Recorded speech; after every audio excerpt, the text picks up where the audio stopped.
quindi la nostra democrazia ha un tarlo che ormai è diventato un cancro, che è molto difficile estirpare, ma che da quello che si legge tutto insieme, ripeto, perché lo si è letto già a piccole pillole nel libro di Gianni Barbacetto, appare in maniera devastante. E provate a pensare, a parte, lasciamo perdere questi esempi che ci sono già dentro, ma provate a pensare a quello che sta succedendo in questi giorni. Provate anche a rapportarlo all'idea di Partito Democratico, che a me piacerebbe tanto se avesse la P e la D minuscola invece che maiuscola, che vorrebbe dire che veramente finalmente ci troveremo di fronte a un'organizzazione di tipo totalmente nuovo.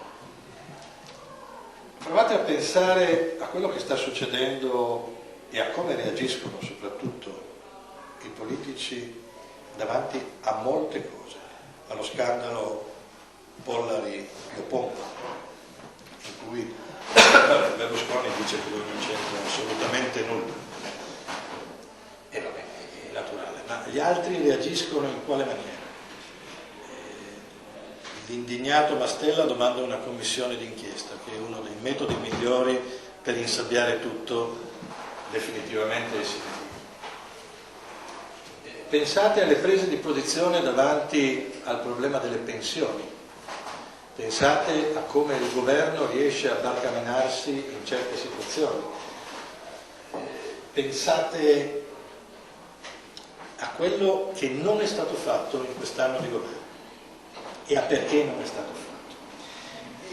Io non credo che a nessuno di noi, ma anche a nessuno di quelli che sono fuori da questa stanza, possa piacere l'idea di vivere in un paese in cui la destra e la sinistra sono identificabili soltanto dalla discriminante nel vedere se Berlusconi è o non è a Palazzo Chigi. Non è possibile che chi sta di qua di Berlusconi sia a sinistra, chi sta di là sia a destra.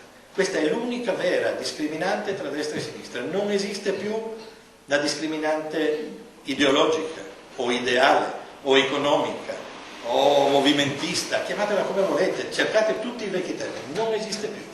Ognuno all'interno del proprio schieramento ragiona in maniera del tutto slegata da qualunque tipo di ideologia e va per i fatti suoi. E io non so se voi avete, probabilmente Gianni no, perché è una cosa molto locale, e poi l'ultima appendice di oggi pomeriggio, per cui è proprio impossibile che la sappiate. Un po' di giorni fa Maroni ha invitato Illy al Parlamento della Padania a parlare di economia e di federalismo fiscale. Una persona normale direbbe grazie, ma mi invitate in un posto che non esiste e quindi non saprei neanche dove andare e non ci vengo. Illy invece ci è andato, ha parlato, è stato preso come grande esempio di lungimiranza nel federalismo fiscale e poteva finire qui il discorso tra un po' di polemiche tutto sommato terribilmente soft anche da parte dei partiti di sinistra, della sinistra cosiddetta antagonista, terribilmente soft. Cioè noi in riunione di redazione sghignazzavamo, pensavamo a un'ondata di proteste, di casini, assolutamente quasi totale silenzio. Ma non soltanto. Oggi arriva da Vannino Chiti, in ottica Partito Democratico, la considerazione che la mossa di Illy è stata lungimirante, intelligente, che Illy ha fatto un passo decisivo per riuscire finalmente a riprendere nel Partito Democratico o comunque nell'alleanza futura la Lega. Dico, ma se non è questo il tentativo di vincere a ogni costo, a prescindere da qualunque cosa, qual è il tentativo di vincere? È possibile che noi, io sono dichiaratamente di sinistra, non ho dubbi di questo, ma è possibile che io possa pensare di essere alleato con Borghezio? Ma è possibile che io possa pensare di essere alleato con gente che continua a parlare di razzismo, che continua a effettuare delle divisioni razzistiche, delle generalizzazioni razzistiche, ma non dico neanche tra bianchi e neri, tra bianchi e gialli, tra italiani, che cavolo ne so, tra comunitari ed extracomunitari, follia assoluta, tra l'altro questi comunitari e extracomunitari cambia ogni anno, più o meno, no? Ma lo fanno anche tra cittadini del nord, cittadini del sud, dello stesso paese, della stessa nazione. Se questo è il clima democratico nel quale stiamo vivendo, io credo che la nostra democrazia debba essere non migliorata ma rifondata. Non so se si possa migliorare a bocce ferme. È una situazione di grave difficoltà e torno a quello che vi ho detto prima, cioè alla fine l'arrabbiatura da questo libro, che ripeto va letto proprio per arrabbiarsi, per indignarsi, per ritrovare la capacità di dire di no, l'arrabbiatura maggiore deve essere rivolta contro di noi. Siamo noi ad aver lasciato fare, siamo noi a esserci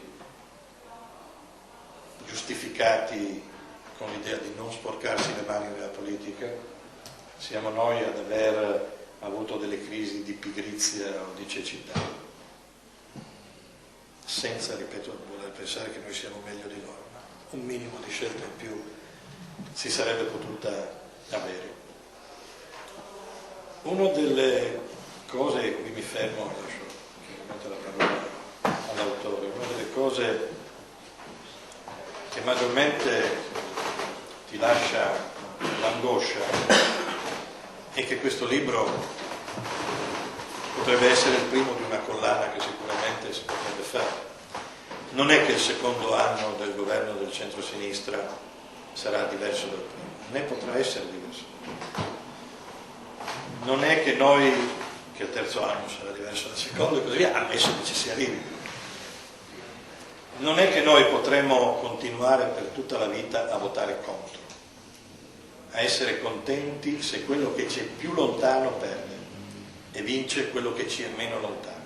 Prima o dopo dovremmo riuscire veramente a votare e a sperare che vinca quello che ci è più vicino. Non dico che sia identico a noi, perché in democrazia, appunto, ringraziando Dio, le posizioni sono talmente variegate che è difficilissimo che due persone possano essere d'accordo su tutto, figuriamoci tante persone.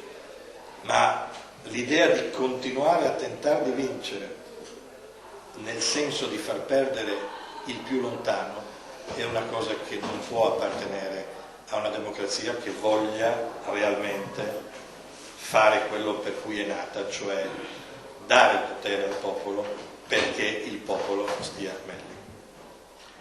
Ripeto, leggetelo, perché invece di una pioggia e un'ondata in faccia non è tanto l'ondata fatale.